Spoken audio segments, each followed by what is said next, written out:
можете с массивами данных делать совершенно различные истории разного масштаба. So, one way that we begin to think about how we could use data journalism is just by listening and reading everything that's going around us. И первое, да, что мы можем сделать, прежде чем подумать о том, как мы будем использовать массивы данных, мы должны быть очень внимательными и слушать все, что происходит вокруг нас, и обращать внимание, и читать все, что доступно. That it's not a secret source giving us information or the government, releasing things that we fight for. We do that too, but there are many ways to do this. То есть мы не ищем какой-то один секретный источник, который нам скажет что-то, да? Мы не добиваемся от правительства каких-то документов. Это нам тоже приходится делать, но на самом деле мы можем получить данные различными способами. So let me tell you about Johann Mulig. Позвольте мне рассказать про Йохана Мюллига. So one day I was having breakfast and the Olympics were on, the Winter Olympics were on television. Одним утром я завтракал и смотрел зимнюю Олимпиаду по телевизору. And I heard the announcer say, now skiing for Spain, Johann Mulig. Я услышал, что сейчас за Испанию выступает Йохан Мюллиг. And I was thinking, how does somebody named Johann Mulig end up skiing for Spain? Я подумал, как вообще человек с именем Йохан Мюллиг может выступать за Испанию? It was interesting. Было интересно, но непонятно. And I look up and I learned that Johann Mulig was a world-class skier, but first not for Spain, but for Germany. Я поискал информацию и выяснил, что Йохан, это лыжник высокого, так сказать, ранга, да, и он раньше выступал не за Испанию, а за Германию. So I was thinking, that's interesting, because I thought when you compete at the Olympics, you compete for your home country. Я подумал, интересно, до сих пор я думал, что если вы выступаете на Олимпийских играх, то вы выступаете за свою родную страну. That it's not like soccer where you can go from one team to another, whoever is paying you the most, but it's something different. Это же не футбол, где можно покупать игроков, и ты идешь играть в тот клуб, который платит тебе больше. Тут ситуация должна быть другая. So Johann Mulig was proving me wrong, and my question was, how many Johann Muligs are there out there? И получилось, что мое убеждение в том, что можно выступать только за свою родную страну, оно получилось неверным, да, и вот именно Йохан Мюллиг мне показал, что я ошибался. И я подумал, а сколько их таких вот Йоханов есть вообще в Олимпийских играх? And it turns out there are a lot. И я понял, что очень много. So first I needed to get the documents. Что мне нужно было сделать в первую очередь, это получить документы. Because while I can find stories here and there about people like Johann Mulig, я мог найти какие-то материалы про одного или другого человека, схожие истории, как у Йохана. I wanted to try to go at this in a bigger way. Но мне хотелось подойти к этому более масштабно. And more specifically, I wanted to find out how many Johann Muligs has the United States used to compete in the Olympics. И в частности, мне было интересно, сколько таких Йоханов использовала Америка. Сколько таких Йоханов выступало за Америку на Олимпийских играх. And that's people who were at the world-class level, at the height of their career, and for another country, and then come to the United States. То есть это люди, которые достигли очень многого в спорте в своей карьере, и потом оставили карьеру в своей стране и переехали в США, ну или даже не переехали, а выступают за США. So I thought this would be easy. Я подумала, это будет просто. I called up the United States Olympic Committee. Я позвонил в Олимпийский комитет. And I said, I would like a database of all your athletes for the last 20 or 30 years. И я сказала, вы знаете, мне нужна база данных всех ваших спортсменов за последние 20 лет. And they said no, and they hung up. Они сказали, нет, не положи. So even in the United States, a simple thing like this can become difficult. Даже в Соединенных Штатах просто такие же простые вещи могут быть достаточно сложными. So I went to the New York City Public Library. Я пошел в общественную библиотеку Нью-Йорка. And I asked for what are the best books on the Olympics. И я спросил, а какие самые лучшие книжки про Олимпийские игры? Gave me a stack about this Получил big. такую примерно пачечку. I did not read a single one, Ни одной не прочитал.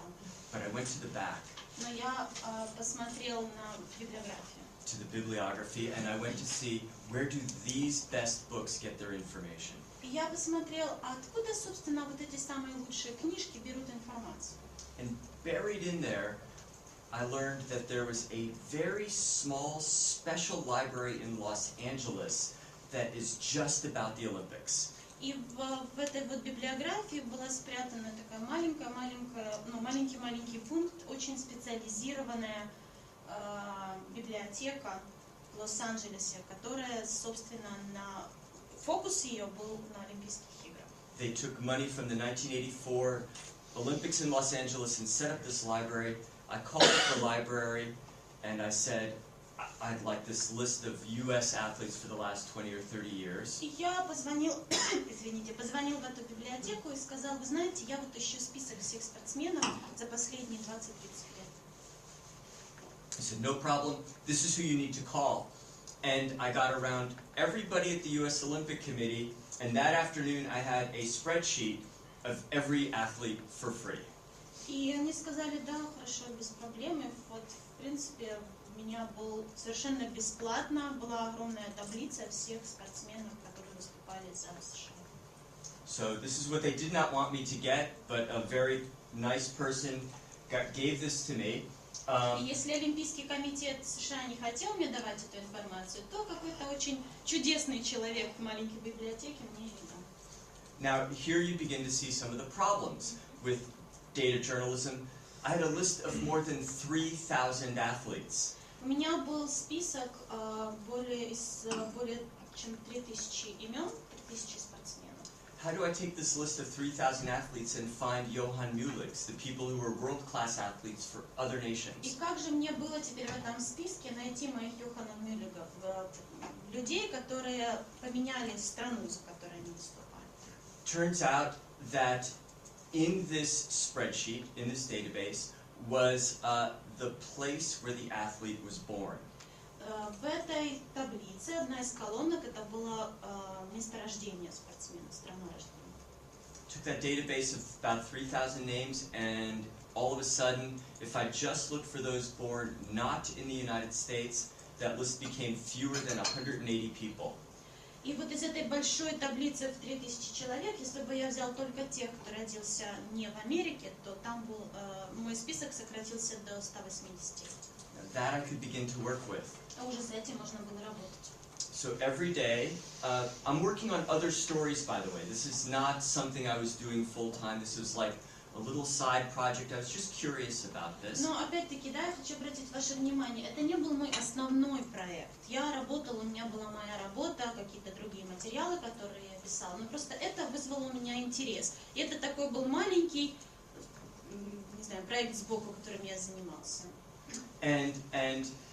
And every day I would take 3 or 4 names and figure out, were they like Johan Mulig, where they were world-class athletes for another nation, or did they just happen to be born overseas like the son of a US soldier, or the daughter of a businessman who happened to be overseas? И я каждый день брал 3-4 имени и пытался разобраться. Вот эти люди, они поменяли страну, за которой они выступали, ну, то есть они достигли уже карьерных высот в другой стране, а потом стали выступать за Америку, или это люди, которые, ну, просто были рождены в другой стране, например, там, дочка какого-то бизнесмена, который работал длительное время в другой стране, или что-нибудь в этом роде. And it turns out that there were a lot of Johan Muligs. И я понял, что в моем списке много таких Йоханов Мюллигов. And in particular, when we do investigative stories, we like to ask ourselves the question, what's the big deal? Why should we care? И один из главных вопросов, который мы должны себе задать, работая над расследовательскими историями, это, ну а в чем проблема, собственно? Почему нам должно быть не все равно? Who gets hurt?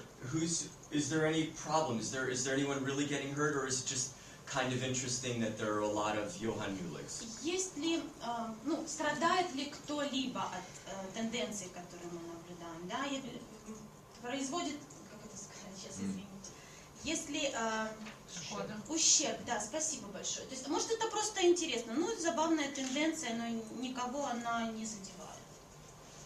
So we ended up with this story about how all these athletes were going from other countries to compete for the United States. И мы сделали такой материал об спортсменах, которые выступают за США. The United States is not the only country that does this. Russia does this. Other nations do Но this. да, США не единственная страна, которая это делает. Делает Россия, да все страны, которые делают это. But what we realized were several things. First off, what's the harm? What's the foul? Who's getting hurt? There are several things. First off, to become a citizen in the United States is very difficult for most people. И, ну, кроме того, что мы об этом написали, мы пытались ответить себе на вопросы, а в чем, собственно, вред, да, от этого. И один из выводов, который мы сделали, что стать гражданином США очень сложно. But not for Olympic athletes. Но не для спортсменов, которые выступают в Олимпиаде. They can get citizenship almost like that. И они могут с легкостью получить гражданство. There'd be special legislation that would be written in Congress just so one athlete could become compete for the Olympics in the United States. For the United States. Был разработан отдельный законопроект в Конгрессе, разрешающий спортсменам как бы менять гражданство для того, чтобы они могли выступать за США. So as a matter of public policy, that's controversial. То есть это было так немножечко сомнительно с точки зрения общественного договора и политики. The second thing is that if you think about it, if you have a list of people who are joining the U.S. Olympic team, that means that other people are not making the Olympic team, and that means their dreams have come to an end. И еще один момент, если у нас есть такие, скажем, варяги, которые становятся членом олимпийской команды США, другие спортсмены их не берут в команду, и получается, что их надежды, их стремления какие-то карьерные, они разрушены. And that means you can start calling them up and getting their story about what it was like to think that they were about to make the Olympic team when suddenly figure skater from Canada or a weightlifter from Russia is suddenly taking their place. И мы могли также им звонить и спрашивать о том, как это было, как они переживали этот момент, когда вот они думали, что уже стали частью олимпийской сборной США, и вдруг какая-нибудь фигуристка из Канады или, например, тяжелоатлет из России приходит и занимает их место. And the third thing we realized was that this was altering how well the United States was doing in the Olympics. Ну и в последнюю очередь мы обнаружили, что такая технология, она влияла на то, каких результатов достигала страна в Олимпийских играх. So you can see that in 1992 we had 5 athletes in the Winter and Summer Games. None of them got medals. И вот мы видим, что в 2002 году у нас было, да, в 92-м, извините, у нас было 5 спортсменов в Олимпийских играх, и они не заняли медали. So 1996 we got a gold medal from an athlete from who had previously competed for another nation. В 96-м году один из таких вот варягов заработал нам золотую медаль. 2 more in the Australian Olympics in 2000. В 2000-м на Олимпиаде в Австралии мы получили таким образом 2 медали. 4 in the Athens Olympics. А Getting medals. в Афинах мы получили 4 медали от таких спортсменов. And then this one right here, this silver medal in the Winter Olympics, all of a sudden gave the United States sole possession of second place. If we had not, at the last minute, gotten a Canadian figure skater, we would not have finished in second place in the Winter Olympics. You mean you would be the first or the third? We would have been tied for second. Instead of being the only second, the sole second place winner, we would have been tied. Sorry, that's Yeah, that's okay. But it affected the country ranking. Our country had more medals than other countries, than everyone but one nation. Ага, и вот эта медаль, которую мы получили в 2006 году, она очень нам повлияла на то, на каком месте оказалась Америка в рейтинге стран, которые принимали участие в Олимпиаде. Now this is a very small example, but it can give you the idea how just one spreadsheet can help you do a story that gets at the big issue that's going on. Это очень простой пример, но я надеюсь, что он иллюстрирует то, как одна таблица, да, таблица Google могла вас натолкнуть на материал с разными углами подачи. I'll give you one more sports story example, only because they tend to be simpler, but to give you an idea again how we use data to do investigative Я еще work. вам один покажу спортивный такой материал, он тоже достаточно простой, и вы сможете увидеть, как мы можем использовать базы данных для наших статей расследовательских. This is a map of the New York City Marathon. Это карта марафона Нью-Йоркского. You start in Staten Island. Он начинается с Стейтен-Айленде, Yeah. Go into Brooklyn, проходит через Бруклин, to Queens, через Квинс, over a bridge into Manhattan, через мост на Манхэттен, up to the Bronx, через Бронкс, to Harlem, Харлем and then end in Central Park. и заканчивается в Централ-парке. More than 40,000 runners, one of the biggest marathons in the world. Более 40 тысяч бегунов, самый большой марафон в мире. But if you get the data of everybody who's running in the marathon, Но если вы получите данные о всех людях, которые бегут этот марафон, you might realize that here's another way of looking at the New York City Marathon. вы можете подумать, что вообще-то есть еще другой угол, под которым мы можем посмотреть на этот Нью-Йоркский марафон. Everyone starts in Staten Island. Все начинают бежать на Стейтен-Айленде, We enter the Bronx, входим в Бронкс, where a few people get on the subway. и пара людей садятся на метро. We go further into the Bronx and more people get on the subway. Чуть дальше в Бронксе еще больше людей садятся на метро. Into Queens, even more people start getting on the subway. В Квинсе количество людей, которые едут на метро, еще больше увеличивается. We go over the bridge into Manhattan, Через мост Манхэттен, where a lot of people decide that it's too far to go to the Bronx. и много очень людей решают, что до Бронкса очень далеко. So there's a big crowd cheering, Там стоит большая толпа, которая их приветствует. and a bunch of runners just start blending into the crowd, И, mixing in the crowd. и многие из бегунов, которые бегут, они начинают потихонечку сливаться с этой толпой. And then in Central Park, all these people start magically reappearing on the race course. А уже на подходе к Централ-парку все эти люди удивительным образом опять появляются. And they all then finish. И вот приходят к финишу. And they get their medals. Получают медали. It turns out that the dirty secret of many of these big marathons is a lot of people enter and they like to cheat to get their medals. То есть получается такой маленький грязный секрет марафона и подобных ему, что многие люди, которые регистрируются на участие, им нравится, они хотят получить медали, ради этого они готовы обманывать. I realized this when I was going through, I decided that I just finished doing a very serious investigation. I wanted a break.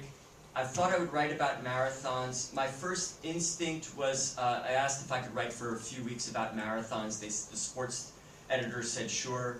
do this. Я только что закончил сложное расследование, я хотел немножко отдохнуть и подумала, почему бы мне не написать про марафоны. Я поговорила с редактором, могу ли я несколько недель уделить тому, что вот буду писать про марафон. Он сказал, ну ладно, давай. So one of the first things I always like to do on a story is try to figure out where might there be data. И первое, что я делаю, когда я берусь за историю, я задаю себе вопрос, где могут быть данные. Along with trying to figure out who might I want to interview. Также я думаю, с кем бы я хотел пообщаться, у кого бы интервью. Where might there be documents? Где могут быть документы и какие. What are some other smart stories other journalists have done that I want to read? И, может быть, журналисты уже писали какие-то совершенно классные статьи, которые мне стоит прочитать.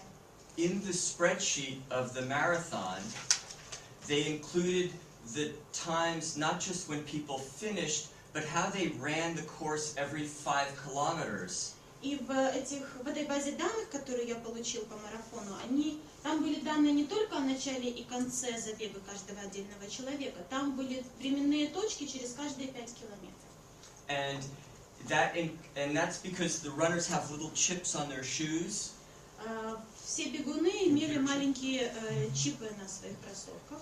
And going through the times, I realized that there were all these runners who would disappear off the course.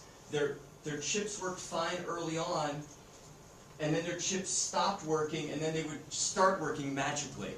И я заметил, что есть категория людей, у которых эти чипы работали нормально до какого-то момента, потом они вдруг исчезают, и потом через какое-то время на другом участке трассы они опять начинают нормально работать.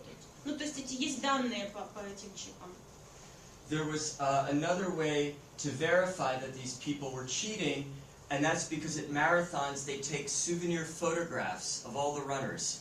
И еще один был момент, который помог доказать, что эти люди нечестно бегут марафон, это всех бегунов фотографируют для сувенира. And so this is a souvenir photo of one runner, and you can see what his number is and see that, you know, whether he was on the course or not. И вы видите, вот это одна из таких фотографий бегуна, там видно его номер, и вы видите, есть ли он на трассе или нет, на дистанции. But he cheated a different way. Он по-другому обманывал. So it turns out there's another way to cheat. То есть еще один способ обмануть. So, and this gets to the question again, when we do investigative stories, who gets hurt? What's the foul? Is there any, how big a problem is И this? опять-таки, помните, когда мы делаем какое-то расследование, мы задаем себе вопрос, а в чем, собственно, вред, да, в чем проблема и кто страдает от этого. So I found that there were dozens of people who cheated the New York City Marathon. I thought, that was funny, but is anyone really getting hurt? И я подумала, ну вот, хорошо, тут как команда товарищей обманула в жюри, обманула как бы Нью-Йоркский марафон. Это немножко смешно, но это действительно кому-то повредило. So let me tell you about this man. Давайте я вам расскажу про этого человека. This man is Hermes Lupi. He's from Italy. Это итальянский бегун Hermes Lupi. He is 61 years old. Ему 61.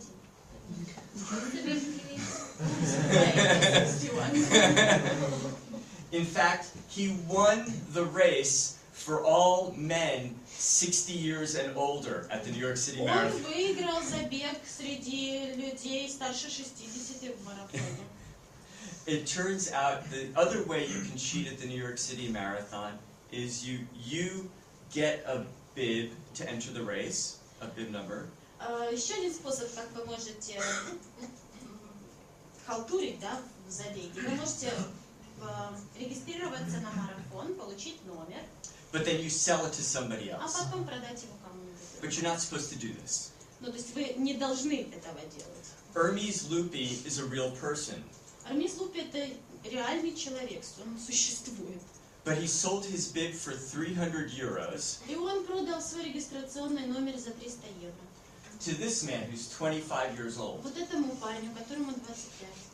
However, officially he was entered as a 61-year-old Но man. официально он зарегистрирован как 61-летний мужчина. I went through the data Я просмотрел все данные. and I figured out who really should have found out that he won that day.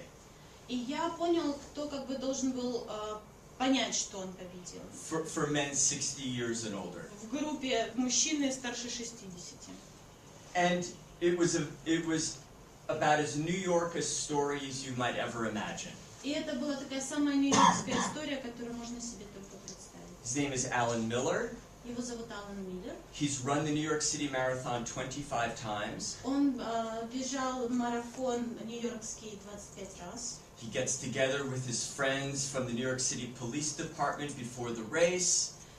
Перед забегом он собирается со своими друзьями из полиции Нью-Йорка. After the race, he gets together with his friends at one of the famous New York City bars, and they all celebrate. И после забега они также все собираются в одном из самых известных баров Нью-Йорка и празднуют. Going through the data, I realized that Alan Miller should have won that day. И когда я просматривал данные, я понял, что выиграть должен был Алан Миллер. I called him up and I said, I just realized you should have won that day. And he was like, you're the first journalist ever to call me. Я ему позвонил и сказал, вы знаете, я тут посмотрел, и вы должны были победить в марафоне. Он сказал, вы знаете, вы первый журналист, который мне вообще как позвонил. This would have been the biggest day of my life. Это должен был быть самым звездным днем в моей жизни. And I would have celebrated with my friends like it would have been fantastic. Мы должны были праздновать с друзьями, ну, в общем, все должно было быть чудесно. Except now I have cancer and I may never run again. И сейчас у меня рак, и я, скорее всего, больше не буду бегать. And he was telling his story about how he was robbed of that day. И он рассказал свою историю, как у него украли победу. And that's the kind of things we like to look for when we do investigative stories. И именно такие моменты, такие истории мы ищем, когда мы расследуем что-то. To show how even something very simple like this can have all these consequences. Мы пытаемся и стараемся показать, как простые вещи, что самые простые вещи имеют свои наследки, последствия. And how it affects people's И lives. как это влияет на жизнь людей.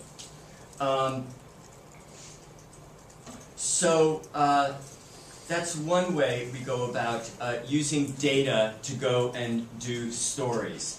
And both databases that I've described to you so far, we got for free, and they were very small.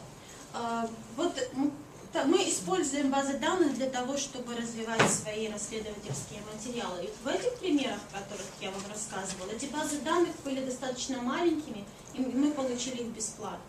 But what's important is how you take that database, just like anything else, and try to ask the hard questions.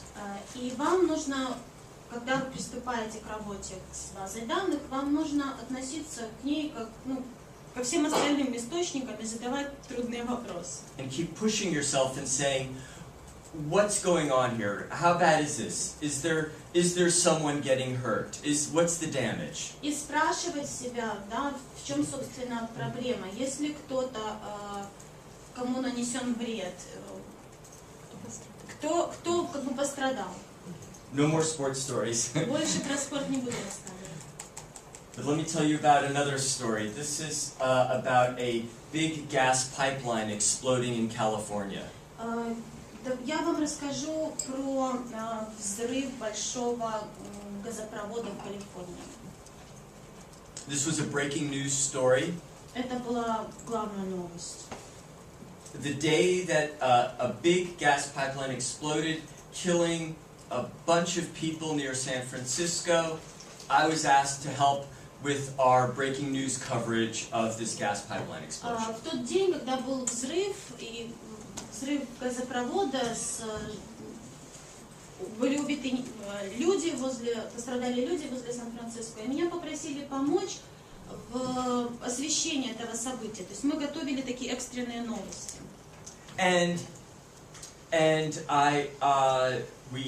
There were 4 or 5 of us. We each wrote several paragraphs. У нас было 4 или 5, у каждого были свои задачи, каждый там писал какие-то абзацы. And so we all together ended up with a front page story that day about the gas pipeline. И у нас вот в результате нашей совместной работы получилась такая большая статья на первую страницу про этот взрыв.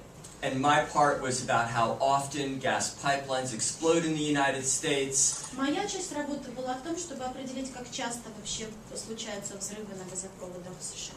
And how often people get killed or hurt. И как часто от этого страдают люди, получают ранения либо умирают. But there were questions I could not answer on deadline. Но были вопросы, ответы на которых я к дедлайну не нашел. And I think this is important for anyone to think like an investigative journalist is when you work on deadline, there's always questions we have that we cannot answer. И по большому счету, с нами журналистами это очень часто случается. Дедлайн приходит, а мы еще не нашли ответа на все наши вопросы. So I try in the back of my notebook to keep a list of what are all these kinds of questions. И я себе на последних страницах блокнота записывала эти вопросы. And my questions were, when these pipelines explode, who's at fault? И один из таких вопросов, это был, если такие взрывы случаются, то кто в этом виноват? And if someone is at fault, do they ever get punished for И this? если, собственно, есть кто-то виноват, да, то несут ли они какую-то ответственность и наказание? And it turns out in the United States, the reason why most gas pipelines explode is because the companies that own them don't handle them properly.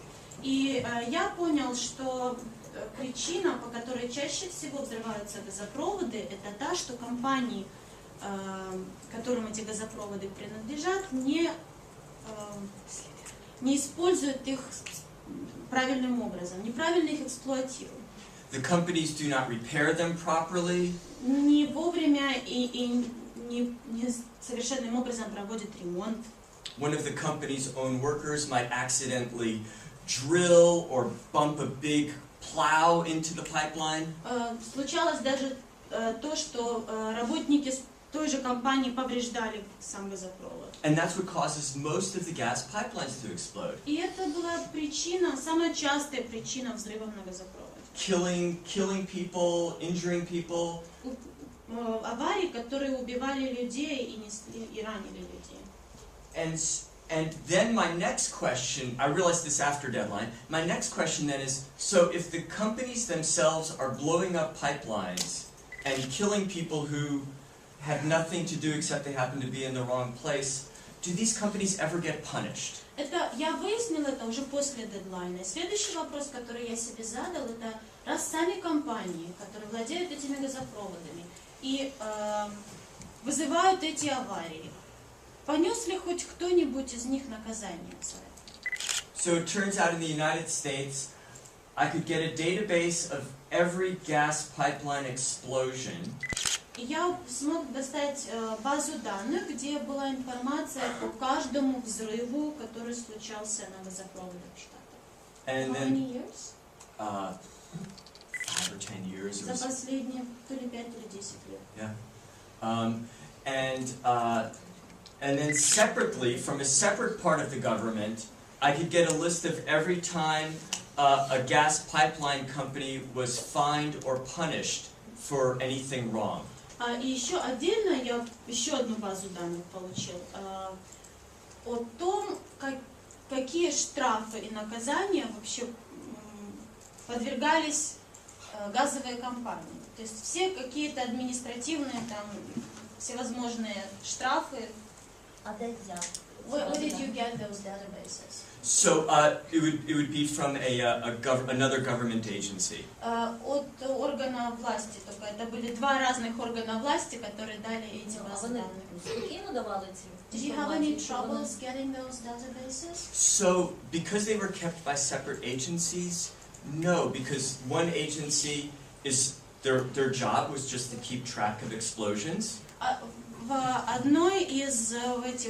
одном из этих органов их работа была в том, чтобы просто фиксировать все как бы чрезвычайные события с газопроводами. И поскольку две базы данных вроде как не связаны и в разных органах, то в принципе без So it didn't cause any suspicions that you're asking for Because this. they're two different. Они не были связаны, очевидно, поэтому не вызвало подозрений. Yeah, these agencies are proud of what they do.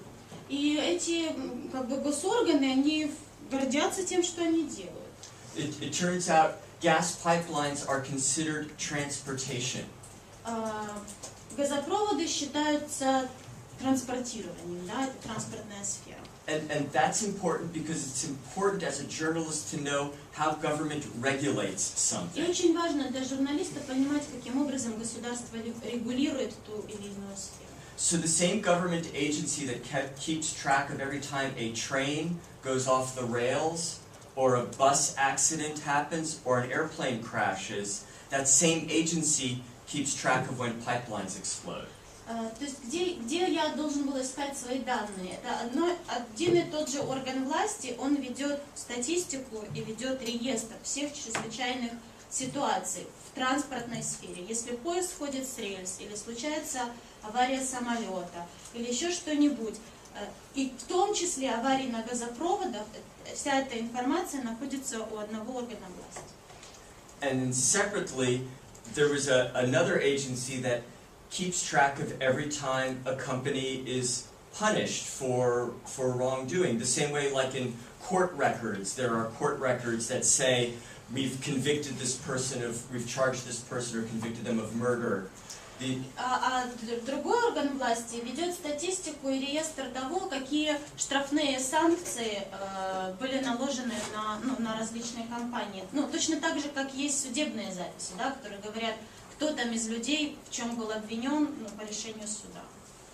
And so by comparing these two lists, I could see that the companies were next to never punished for wrong. И когда я сравнил вот эти два списка, я понял, что практически никогда эти газовые компании не несут ответственности за взрыв. This was a very competitive story.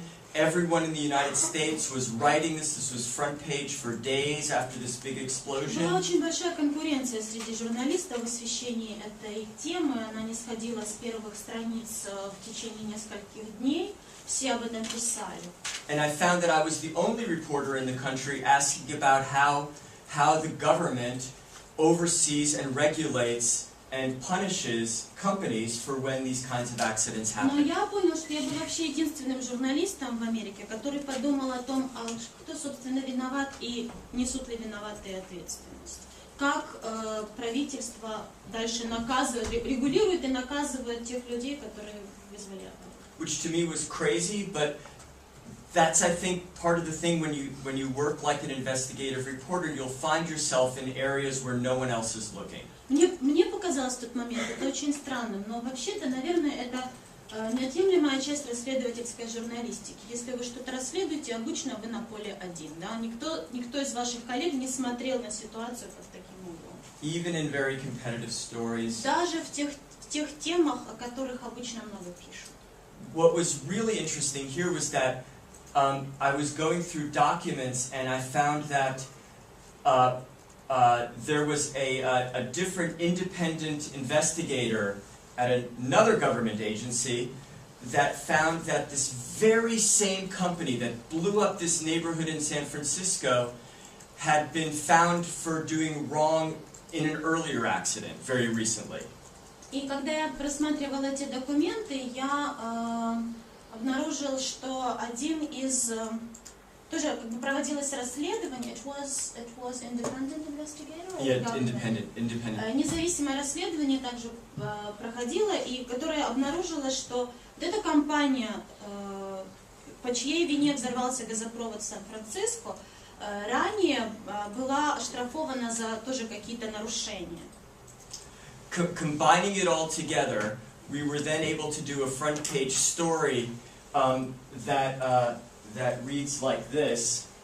On Christmas Eve in 2008, a natural gas explosion in Sacramento, which is also in California, killed a 72-year-old man, injured his daughter and granddaughter.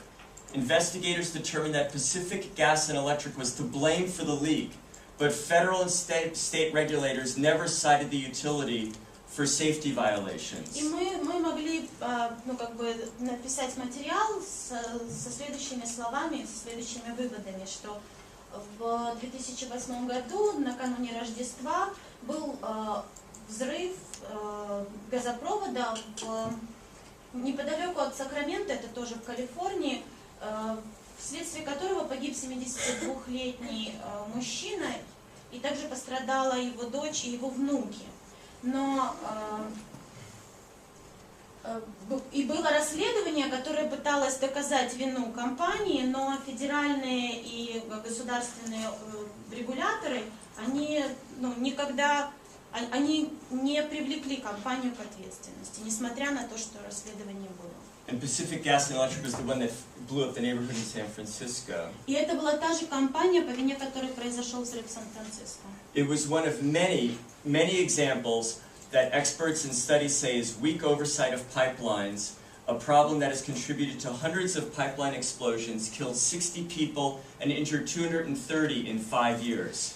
И это был один из примеров того, что слабый надзор за эксплуатацией газопроводов привел к тому, что было убито из-за взрывов 60 людей, и еще 230 людей получили ранения в течение последних 5 лет. So by combining data and documents and interviewing a lot of people, we were able to see just that there was this big problem about these gas pipeline explosions that most news organizations ignored and didn't bother to report about it. Из-за того, что мы соединили базы данных, присоединили туда работу с документами интервью, мы смогли обнаружить проблемы, о которых не задумывались и не писали другие журналисты, даже если они специализировались на освещении этой тематики. And that's something you could only do doing data journalism.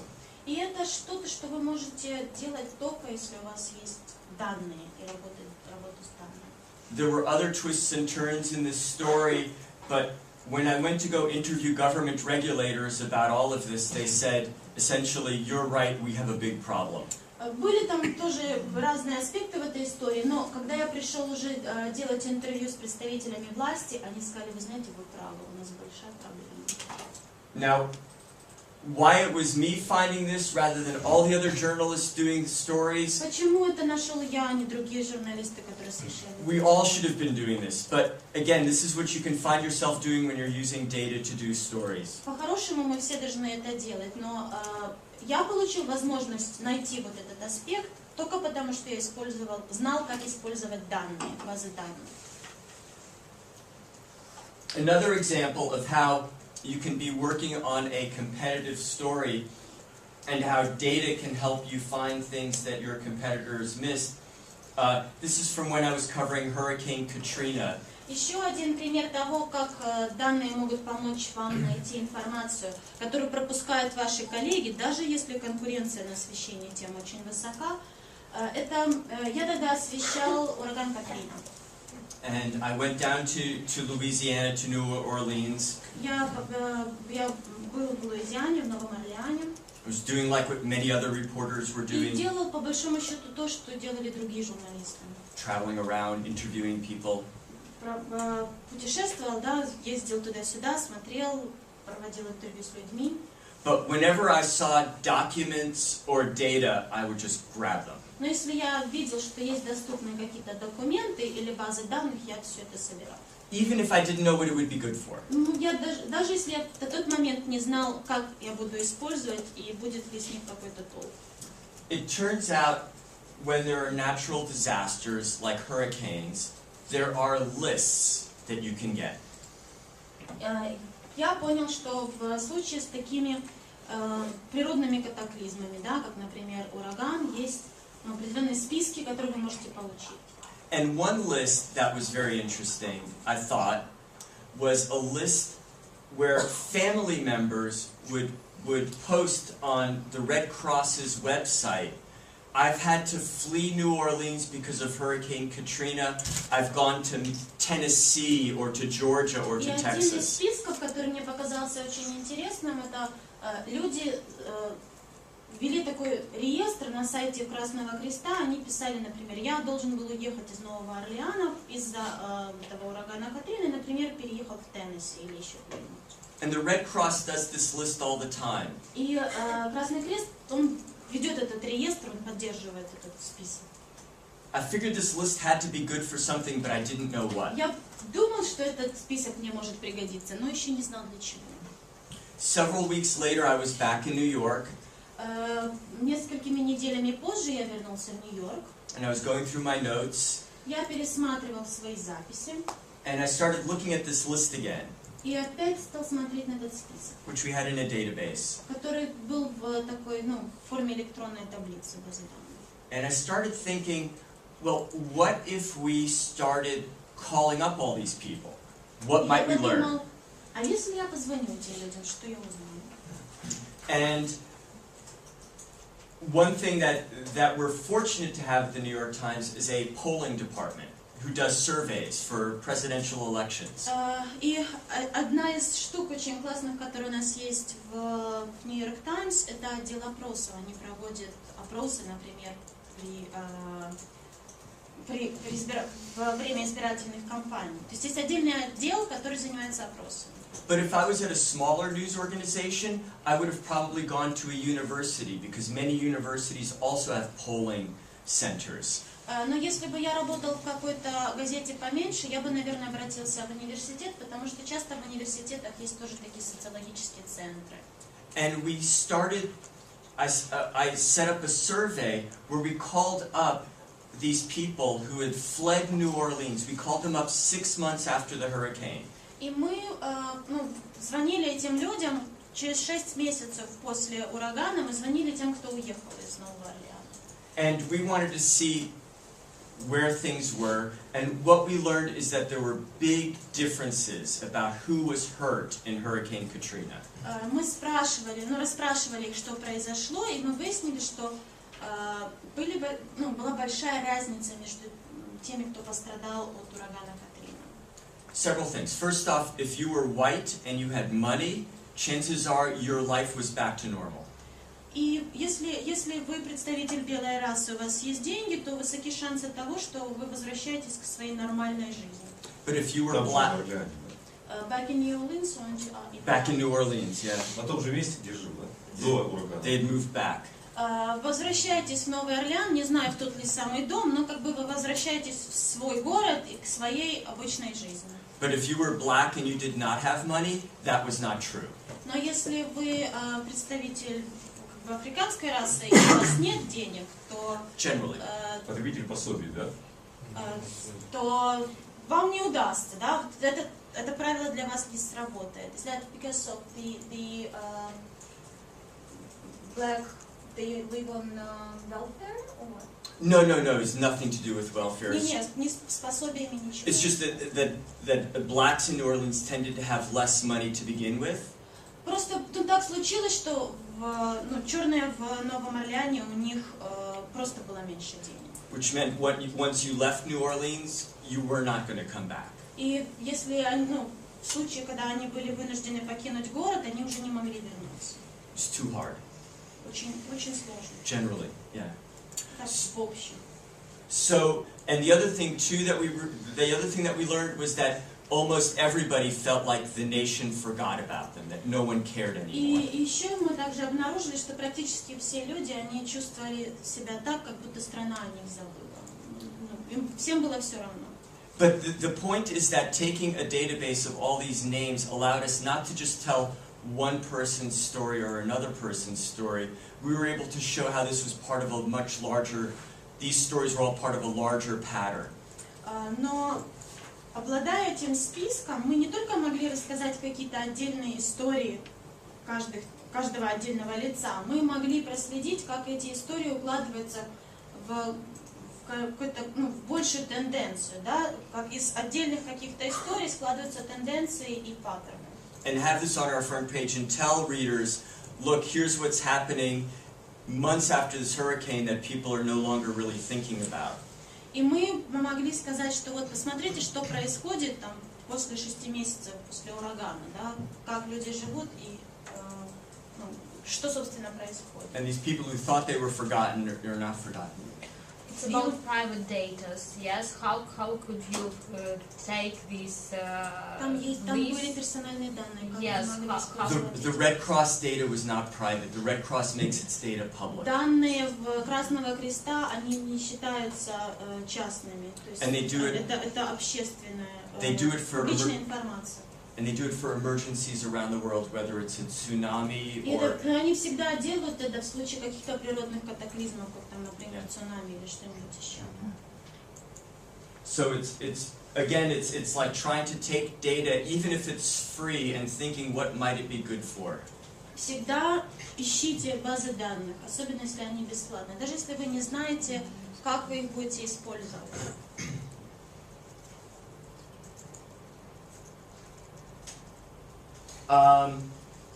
About 18 months ago, I was asked to work with another colleague at the New York Times for a story about suicides in the U.S. military. Полутора лет назад я и еще один мой коллега из Нью-Йорк Таймс нас попросили написать статью. Мы работали над темой самоубийств в американской армии. The problem was that at this time, several other large news organizations had already done stories about suicides. Проблема была в том, что вот на то время, когда мы начали работу над материалом, несколько крупных таких американских медиа уже писали о проблеме самоубийств. Jim and I looked at each other and were like, what could we possibly do that's new here? И мы с моим коллегой Джимом подумали, а что мы можем сделать по-новому? Есть ли какой-то аспект, о котором еще не подумали? Jim said, look, why don't we just find 5 or 6 really interesting examples. We'll get some idea of what the trend is, and we'll just try to do this story very quickly and move on to our next story. И Джим сказал, а почему бы нам не найти каких-то 5-6 примеров, и может быть мы поймем, какой тут, собственно, тренд, да, и просто быстро сделаем это, закончим и будем заниматься чем-то другим. So I thought that was fine. There are other investigations I could be doing. We'll just do this. We'll do a good job, but we'll move quickly. И я подумал, ну хорошо, другие журналисты тоже проводят какие-то расследования об этом. Мы сделаем свою работу и там перейдем к чему-нибудь другому. I got the data for all the suicides in the U.S. military, Я получил базу данных всех самоубийств в американской армии. just like other journalists had. Точно такую же, какая была у других журналистов. But none of the journalists had ever bothered to question the data. Но никто из журналистов, у которых она была, не подумал даже подать сомнению эти данные. They were just published the numbers, saying. Они взяли количество, опубликовали статистику. But I looked at the numbers and I realized they did not add up. Но когда я внимательно посмотрел на цифры, я понял, что математика не сходится. And I started asking a lot of questions. Я стал сам себе задавать вопросы. And a story that I thought we would do very, very quickly became a little bit longer. И история, с которой я думала, мы справимся очень быстро, она длилась немножечко долго. But this was important because the U.S. military had been saying that we didn't know there was a problem. Но это было очень важно, потому что армия США говорила, что мы в чем, собственно, проблема, да? Мы не думали, что в этом есть проблема. In fact, the U.S. military would say that for years the U.S. military would say their soldiers had much better mental health because they were young and they were strong and they were motivated. They had a job with a full-time paycheck.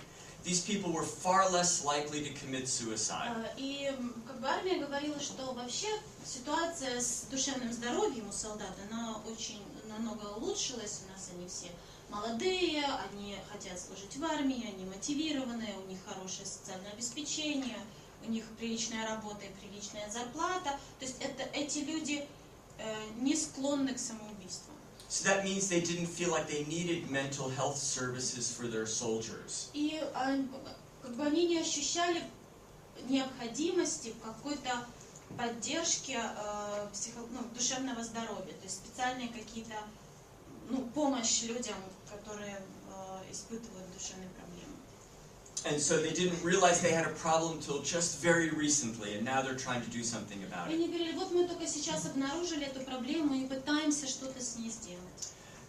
By realizing that they had been playing with the statistics, we realized that they actually had a problem much, much earlier. И когда мы поняли, что они манипулировали статистикой, мы обнаружили, что на самом деле эта проблема, она не свежая, она давно уже существует. And if they had been keeping the statistics right, they would have been able to do something about it much, much sooner. И если бы они правильно вели свою статистику, они бы раньше обнаружили эту проблему и могли бы какие-то меры предпринять, опять-таки, значительно раньше.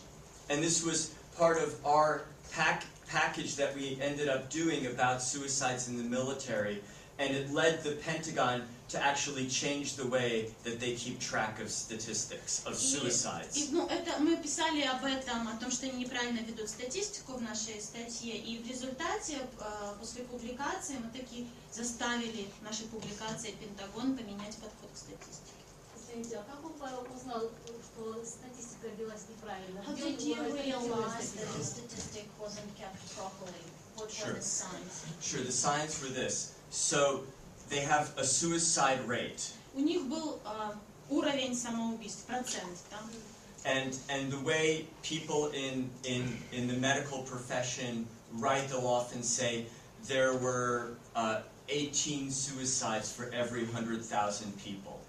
И как бы это было представлено? Они говорили на каждый 10,000 people? 100,000. 100,000. На каждые 100 тысяч человек случается 18 самоубийств. So typically in the United States, for the United States as a whole, we have suicides for about 16 out of every 100,000 people. Такая общая статистика для всего населения Америки — это 16 самоубийств на каждые 100 тысяч населения. And the military was saying, well, we have about 12 suicides for every 100,000 people. В армии говорили, а вот у нас 12 самоубийств на каждые 100 тысяч человек. But if you went and you got their list for how many people have committed suicide, Но если бы вы взяли у них этот список людей, которые совершили самоубийство, not the rate, but the actual number, the total number, не уровень вот это, да, не соотношение, а абсолютные величины, цифры. and then you reverse engineer the math, И если бы вы от этой абсолютной величины попытались определить соотношение, so they're saying, so it should have been, to get to the 12 for every 100,000, what they were actually saying was that there were about, that the US military was much, much larger than it actually was.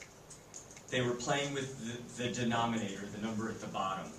то есть, тогда, когда мы попытались это рацию вывести, оно не совпадало. И я понял, что это получается из-за того, что они неправильно определяют, неправильно делят, да? Не на 100 тысяч человек, они там используют какую-то другую величину. And no other journalists have gone back to check the math. И никто из журналистов, у которых была эта база данных, не пошел проверять математику, совпадают ли данные. And there were other things too that we realized about military suicides. Many of those, and that's what the military said that they admitted they were doing wrong. They were adding in people they never should have added in to count as, because we knew how big the military was. The U.S. military is about 1.4 million people right Мы now. знаем, что в армии, в американской армии сейчас где-то около 1,5 миллиона человек. And so they were saying it was more than 2 million people. А если бы мы посчитали по той статистике, которую они нам дали, получалось, что в армии больше 2 миллионов. So, and there were crazy reasons why they were doing that, and that's what they admitted they were doing wrong. У них какие-то были совершенно странные причины вот это делать, но они признали, что они не правы. But there were other things too. So, for instance, you might have thought that the people committing suicide were soldiers coming from Afghanistan and Iraq. Может быть, да, вы подумали, что люди, которые совершали самоубийство, это солдаты, которые вернулись из Ирака или Афганистана. But that too was not true. Но это было неправда. Actually, most soldiers who commit suicide tend to be a little bit older and tend to be in the background, not in the combat areas, but doing support work, and they get stressed out. Мы обнаружили, что большинство людей, которые совершили самоубийство, они, во-первых, были чуть старшего возраста, а во-вторых, они не были на передовой, не принимали участие в боевых действиях, а занимались обеспечениями, поддержкой. И это было для них настолько стрессово, что... So there were myths as well as far as who was committing suicide that we were able to examine a lot closer, but only because we were looking at the data. То есть таким образом мы развеяли миф о том, что самоубийство совершают только те, кому пришлось пережить какие-то совершенно жуткие вещи на передовой. Опять-таки мы смогли развеять эти мифы, потому что у нас были данные, и мы знали, как на них посмотреть. And again, we did a lot of interviews, a lot of personal stories, but having the data helped us with that.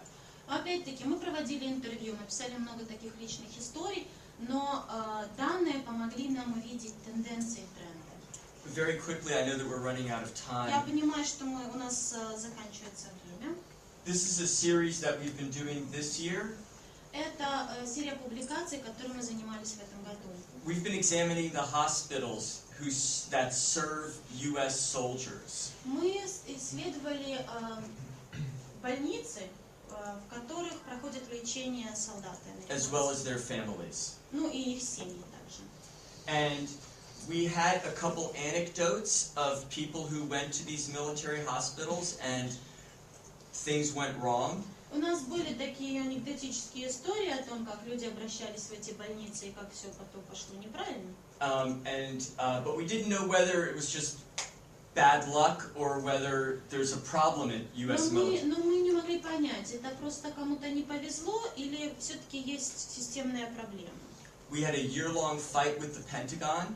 У нас была битва с Пентагоном длиной в год. But one thing I had learned from the suicide story is that the Pentagon plays with numbers. Но вещь, которую я выучил, да, урок, который я вынес из этой истории с самоубийствами, это то, что Пентагон умеет играть с цифрами. And I figured I was not going to believe a single number they ever said until I could question it thoroughly.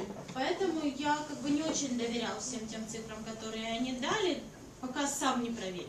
And by doing that, I was able to go through the data of Pentagon healthcare at these hospitals. У меня были данные данные из Пентагона о том, какая медицинская помощь представлялась в этих больницах.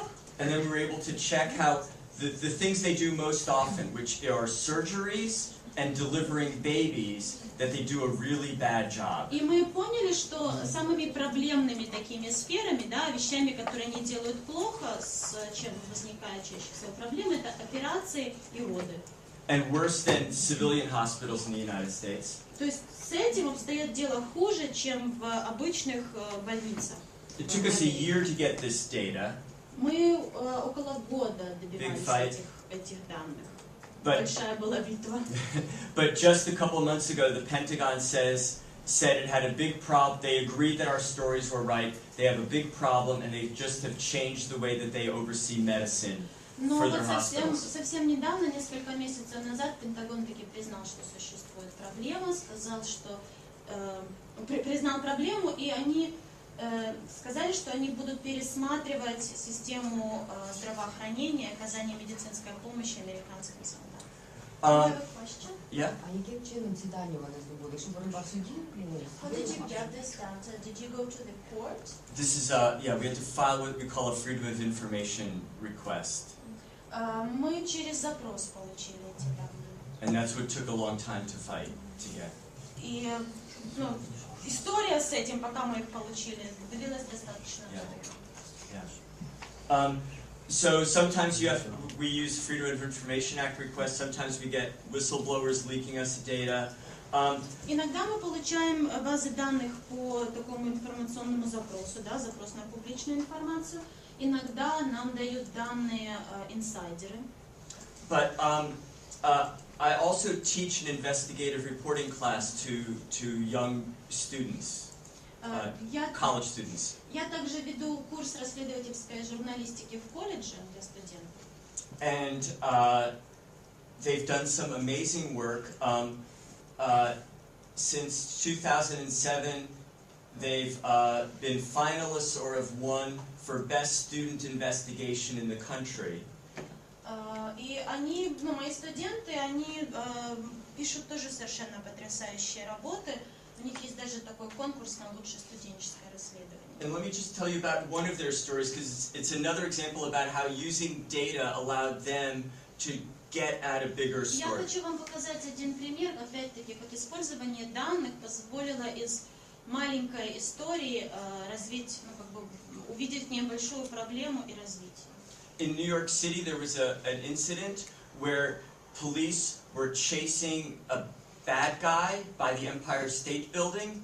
Был такой несчастный случай в Нью-Йорке, когда полиция гналась за каким-то там плохим парнем возле Empire State Building. They had their guns out, they started shooting, the police, Полиция начала стрелять, and they shot innocent bystanders. и они, Couple people. и они убили нескольких людей, совершенно непричастных прохожих.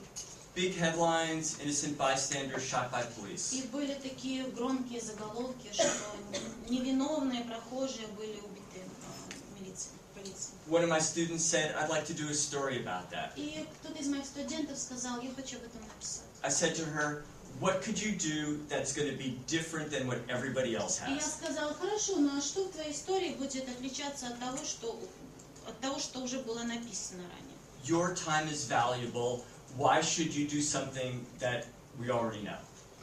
Ваше время дорого стоит. Почему вы должны тратить его на то, чтобы написать что-то, что уже кто-то сделал до вас? And we talked about this. And Мы обсуждали это. And what we ended up with was this story where we ended up doing, I said, look, this happened once, but has it ever happened before? Just like the gas pipeline story. How many times does this happen? And what do we know about Я innocent... спросил своего студента. Yeah. And what... Хорошо, вот это случилось сейчас. А были ли похожие случаи раньше? Вот точно так же, как с газопроводами, да? Задал себе вопрос, случалось ли это раньше?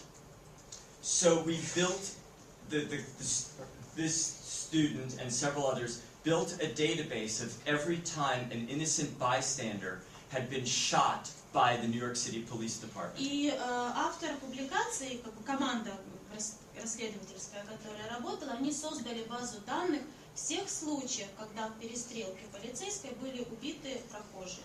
These were not suspects in crimes. То есть не подозреваемые в каких-то преступлениях. Turns out they were just walking along. Просто шли мимо. Wrong place, wrong time. Оказались в неподходящем месте и в плохое время. And so we realized that almost 30 people had been shot in 10 years. И мы выяснили, что за 10 лет таким образом погибло около 30 человек. Some paralyzed, some dead. Некоторые из этих 30, не все погибли, да, некоторые оказались парализованными, некоторые такие умерли. And then again, I pushed the students to ask more questions. What happens to these people after they've been shot? И я тогда спросил у своих студентов, хорошо, а что дальше происходит с теми людьми, которые пострадали, которых стреляла полиция? Did the city ever give them any money to help pay for their medical bills?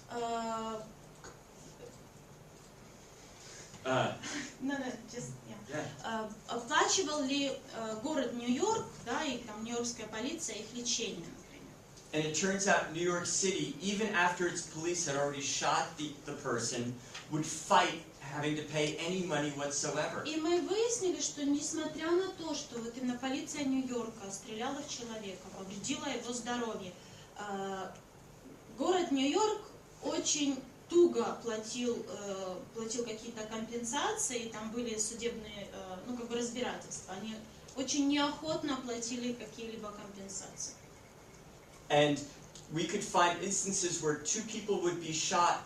One person who was a little bit injured got money, another person paralyzed would get no money. И мы выяснили, вот было таких два очень ярких случая. Один человек получил ранение, но оно не было очень серьезным, и город заплатил за его лечение. Другой человек вследствие этого ранения остался парализованным, и город не заплатил ни копейки. And no one had reported that the city would. That first off, that there were so many innocent bystanders shot, but secondly, that they would fight having to pay out any money for medical И у bills. нас было таких два новых вывода, о которых никто не писал из тех журналистов, что освещали проблему. Это первое, что достаточно много человек страдают ни за что. И второе, что если вы пострадали от действий полиции, чтобы добиться компенсации на лечение, это очень много времени и труда. И нет гарантии, что удастся. So maybe 5 more minutes? Is that okay? Sure. Yeah. So I just want to talk about some of the big ideas for when you go and use data. And this afternoon I have some data that also involves Ukraine. And these reflect some of the things that I hope we use today and also going forward for analyzing data. Я хочу проговорить с вами, да, какие-то идеи, как вы можете использовать данные. И на секции после обеда я припас для вас несколько массивов данных, с которыми мы можем попытаться работать и посмотреть, что там есть. Я надеюсь, что вам будет интересно, вы возьмете оттуда какие-то свои истории. По Украине, то есть те данные, которые касаются Украины. Yeah. So one thing to know is how are things supposed to work? How does a government agency say that it's supposed to work? Первый вопрос, который я задаю себе и рекомендую задавать вам, это как эти вещи должны работать. Ну, то есть, как органы власти должны регулировать эту проблему, что по закону, да, как система должна работать по закону. In their press releases, in their laws, in their regulations, how do they say they do their job? Вот органы власти рассказывают в пресс-релизах и всяких там законных и подзаконных актах о том, как они должны выполнять свою работу. And how do they really do their job? И надо также посмотреть, а как они, собственно, ее выполняют. When you evaluate a story, always think about the impact it may have. И когда вы оцениваете свои истории, думайте о том, какое влияние они могут оказать, какой результат у этой проблемы. The importance it may have. В чем важность истории? What's the public stake? Should the public care at all? В чем общественный интерес? Вообще обществу, может ему вообще все равно? How original was your story? Have other people done something on this subject? Также, что было написано по этому поводу ранее? What's the scope? Are you telling just a couple examples, or can you tell the whole example? Какой масштаб проблемы? Это какие-то единичные примеры или это большая тенденция? Does anyone get harmed? Пострадал ли кто-то? Is anyone doing things wrong or possibly illegal? Есть ли что-то незаконное, происходит ли что-то незаконное или что-то неправильное, что вроде отвечает букве закона, но не отвечает духу? And because we're journalists, we're storytellers, you want to be able to name names and just give amazing examples of what you're finding. И поскольку мы журналисты, да, мы пишем, мы рассказываем истории в своей работе, очень важно нам иметь возможность называть имена, показывать людей и углубляться, не скакать по поверхности, а углубляться в наших исследованиях. And so it's not that data journalism solves all these problems, but it's part of how you go about a story, along with documents and doing interviews and doing all the other traditional reporting that you do. Я не хочу сказать, что журналистика данных решает все проблемы, но если вы совмещаете ее с интервью, с работой с документами и вот эту работу с данными, это дает вам дополнительную глубину вашим материалам и вашим историям.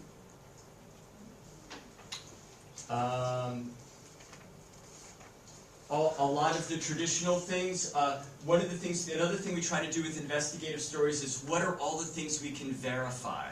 Мы смотрим, если мы проводим расследование, да, мы смотрим, что мы можем доказать. And this can include following the money, Мы можем ли мы отследить денежные потоки? following documents, whether they're in courthouses or government Можем records. ли мы отследить документы, да, то есть вот все документы, связанные с какой-то проблемой или с делом. Trying to figure out which agencies or how we could possibly document things. Какие органы власти могут иметь эти документы? Sometimes it could be buried in a library. Может быть, иногда эти документы где-то там хранятся в библиотеке. Or a database that seems really boring. Или это может быть какая-то база данных, которая на первый взгляд выглядит совершенно скучной. But when you start combining all these things together, you can start seeing bigger pictures. Но когда вы начинаете все эти вещи соединять, да, то вы увидите картину гораздо большего масштаба. We also have to keep track of how things fit. So how much time will a story take? So a marathon cheating story is okay if it only takes a couple days. И нам всегда нужно продумывать, сколько ресурсов, что мы тратим на эту историю, да, например, время. История про забег, да, марафонский, хороша, если она занимает несколько дней. But I would never spend the amount of time on a marathon cheating story like I did investigating military hospitals. Но время, да, потраченное на расследование, скажем, ситуации с больницами, в которых обслуживаются солдаты, несравнимо с тем, что я потратил на расследование нарушений во время марафона. Can you work with other news organizations? Подумайте, можете ли вы сотрудничать с другими медиа? How much might the story cost? Подумайте, сколько денег вам нужно, чтобы сделать этот материал. So these and other things are among the things we think about. I'll give you one last example before lunch. Combining all these things together, I think, are important ways to go about evaluating stories. And what? Еще один последний Sorry. пример, прежде чем мы пойдем обедать.